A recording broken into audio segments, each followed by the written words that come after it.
Hello friends, welcome to day 30 of 30 Inks in 30 Days, the final day. Wow, I can't believe it's been an entire month already. So today our ink is Colorverse Anita, and I've put it inside my Lamy AlStar. I think this is the blue-green, because I just thought the colors looked really well together.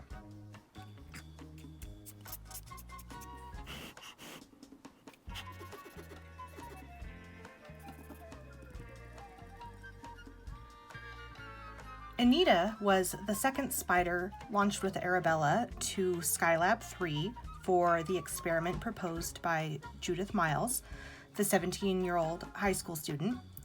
And Anita, the female cross spider, was the second one to be released into the experiment cage. And so this longer rest and adaptation period meant that she was able to make a more normal web almost right away. And the web patterns that both spiders produced in orbit were really not much different than those they produced on Earth. But the silk itself had differences. So it was thinner overall with variations in thickness. So on Earth, spiders use gravity and the silk thickness is uniform.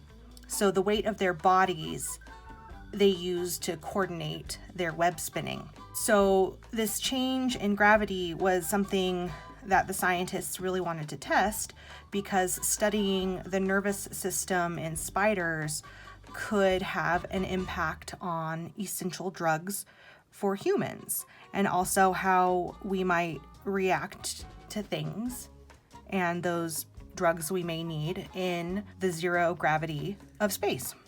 Ooh, this is doing some interesting movement up the paper.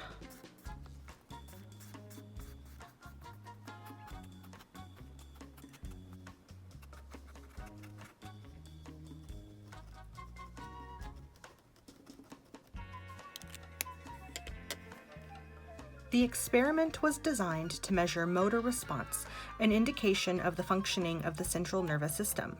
Drugs such as stimulants and sedatives affect the nervous system by causing degradation of certain motor responses. In an effort to study the effects of drugs, researchers have often utilized spiders as test subjects.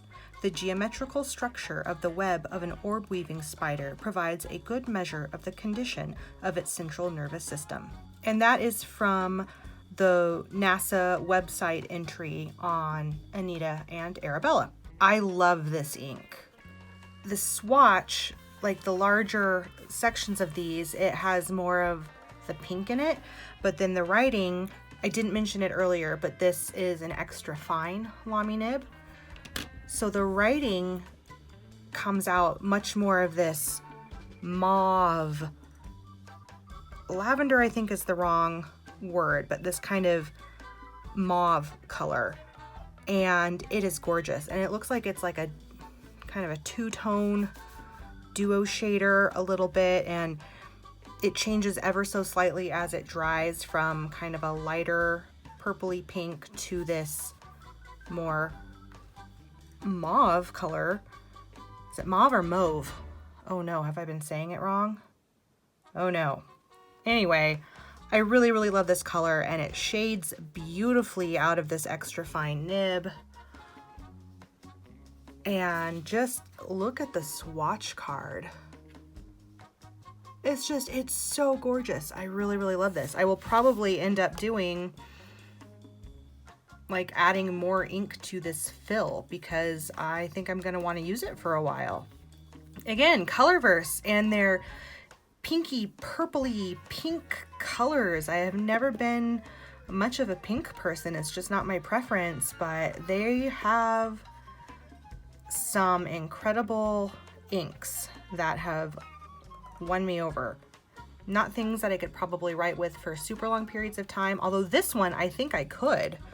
So we'll see how my writing sample goes with my Dune transcription, because that's usually, I usually get, I don't know, somewhere between 3 and 4 pages of solid transcription out of the fills I've been doing for 30 inks, and that's usually a pretty good indicator on how I'm going to get along with an ink.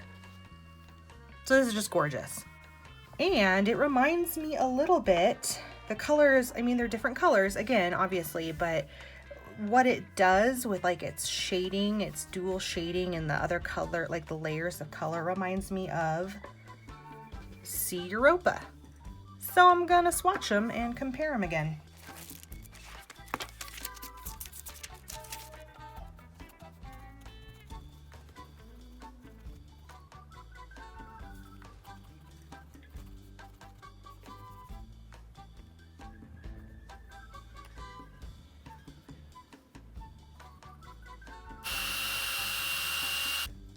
Okay, so these two inks, obviously very different colors, but they do the same sort of things. They're those like dual or even multi shaders.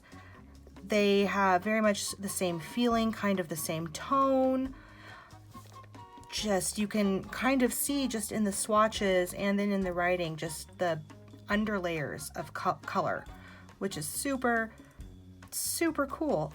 And this one goes down a different color and then dries differently, and this stays about, Sea Europa stays about the same. I really like what they do, and how when you get those heavier bits down, you can really start to see some of the base colors in there. Again, Sea Europa is more of a salmon color, and then Anita, I was saying mauve or mauve, which in the writing, that's what but then in the swatch, I see the color that comes out in writing in these heavier sections, and in the lighter section, that seems, I don't know, is that like a lilac?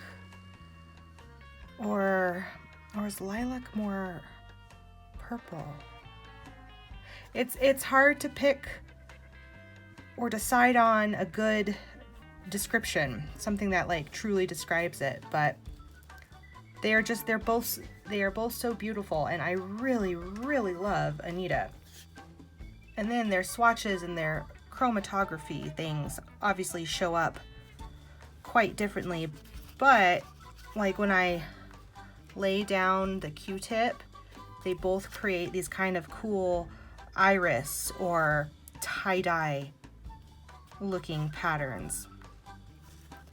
And it looks like at the top here on the chromatography of Anita, there might be some similarities with some of the same underlayers that Sea Europa may have as well. And you can kind of see that here in these little iris splotches. I really like both of these, and I really love Anita. And then for funsies, here are the big splotches I did, and I really like how these came out. You can really see all that shading in there, and it just looks so cool on the paper. Really like it.